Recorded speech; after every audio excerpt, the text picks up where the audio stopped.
Mira, ¿qué control es? Control 4, ¿no es cierto? Control 4. Teoría. Mira, primero hemos visto lo que es una función, ¿no es cierto? ¿Se acuerdan? ¿Qué es una función?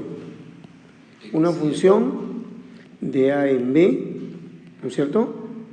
Se define como para todo x1, x2 que pertenece al conjunto A o al dominio de la función. Entonces ocurre que si x1 es igual a x2, entonces f de x1, ¿no?, es igual a f de x2. Esa es la definición formal de cuando tenemos una función. Pero también, mira, podemos hablar de la contrapositiva. También la contrapositiva es una función. O sea que la contrapositiva me lleva a lo siguiente, ¿no? Para todo x1, x2 que pertenece al conjunto A, ocurre la contrapositiva, ¿cuál es? La negación de Q, o sea, fx1 diferente de fx2, ¿no?, toda vez que x1 sea también diferente a x2. Esta es la contrapositiva. Cuando no es función, la negación, pues, ¿no? La negación. Y la negación de esto es, existe un x1 o un x2 que pertenece al conjunto A, de tal manera que, a ver, basándonos en la primera, o sea, la negación sería P y no Q. O sea, esto queda como está, ¿no es cierto? Y se niega acá. ¿De acuerdo? Se niega acá. Eso sería que cuando no es una función. Mira, lo último se entiende así, ¿no? Yo tengo acá A y B. Entonces tengo un x1 igual a un x2.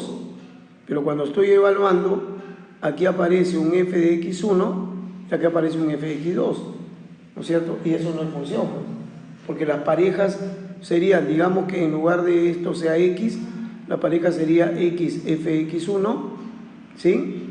Y otra vez x y f de x2. Y hemos dicho que en una función no se puede repetir el x, ¿no? Por eso no es una función. Luego viene la función inyectiva, ¿no? Inyectiva. Una función inyectiva, también vamos a poner de A en B, es inyectiva cuando, ¿se acuerdan? Para todo x1, x2 que pertenece al conjunto A, ¿no es cierto? Ahora nos aseguramos que fx1 sea igual a fx2. Y entonces x1 es igual a x2. Ahí una función es inyectiva.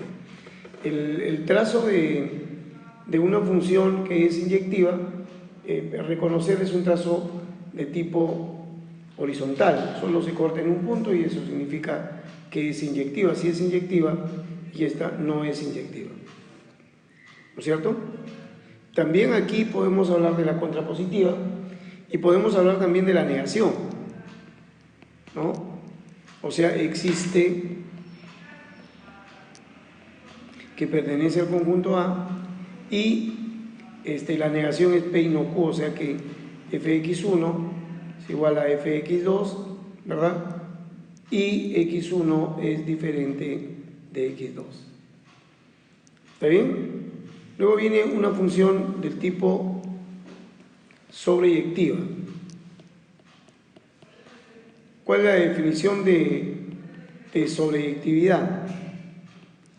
De que para todo I que pertenece ¿a quién? Al conjunto de llegada B, existe al menos un X que pertenece al conjunto A, de tal manera que I sea ¿qué cosa? F de X. Esta es la definición formal de sobreyectiva, ¿no? Finalmente hay lo que llamamos biyectiva. ¿Cuándo es biyectiva? Cuando es inyectiva más y además sobreyectiva.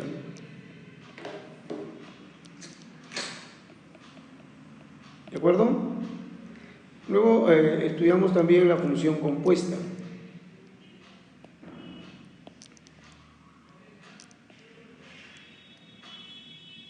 Que no pasen los 10 minutos, ¿no? Ya, mira, una función compuesta existe siempre que la función f se encuentre con un dominio A y con un conjunto de llegada B. Y la G debe tener el mismo conjunto de partida, pero un C, ¿no es cierto?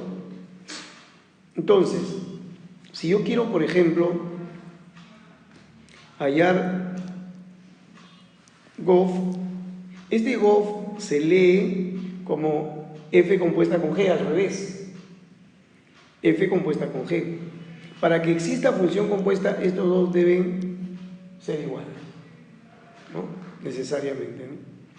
Entonces, ¿cómo se define la función compuesta? Como un g de f de x, pues, así, ¿no es cierto? Un g de f de x, ¿ya? Y con un dominio A y con un rango C, ¿no? Muy bien. Mira, por ejemplo, si yo tengo, ¿cuál sería la definición? F de g de x, ¿no? Lo importante es que en una función compuesta es necesario que todos coincidan. Si no coinciden, no hay nada. Si me dieran una función partida, por decirte acá 0,4 y acá reales, entonces el dominio donde existe la compuesta es 0,4. Es como interceptarlos, ¿no?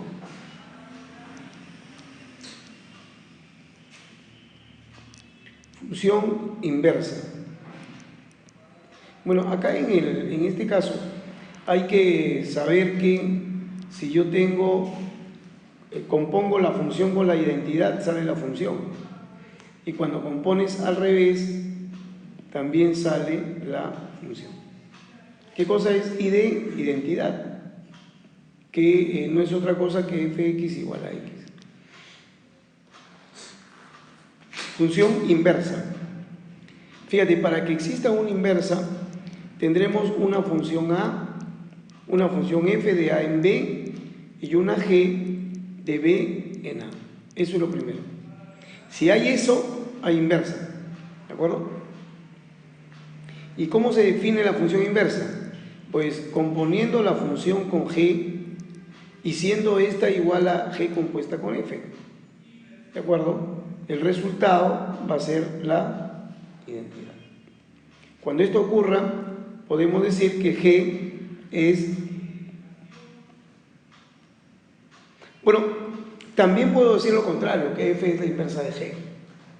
Siendo esto así, cuando yo tenga f compuesta con f inverso, es la identidad, o sea, x. Pero a su vez también este será f inversa compuesta con f, también me da la identidad. ¿Ya? No lo olvides. Entonces tengo acá función compuesta, función inversa. ¿Qué falta? Allá, mira, en la función inversa hay una serie de propiedades, ¿no? Por ejemplo, la más saltante, ¿no? Si yo tengo g compuesta con f y le tomo la inversa, esto será f inversa compuesta con g inversa. O sea, se coloca al revés y c, ¿no es cierto?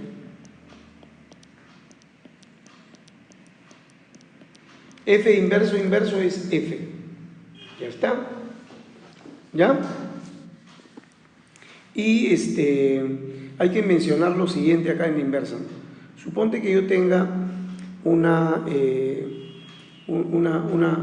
la gráfica de una función ahí. ¿Ya? Esa es una función f. Esa función es creciente, ¿no? Estrictamente creciente. Ahora, la inversa, para la inversa, ¿sabes lo que necesitas? Necesitas una reflexión diagonal. O sea que tú trazas acá la diagonal, ¿de acuerdo? Y la inversa de esta va a ser todo punto acá, todo punto. Todos los puntos se van así. ¿Entienden? Esa sería la inversa. Entonces, hay reflexión diagonal, ¿no?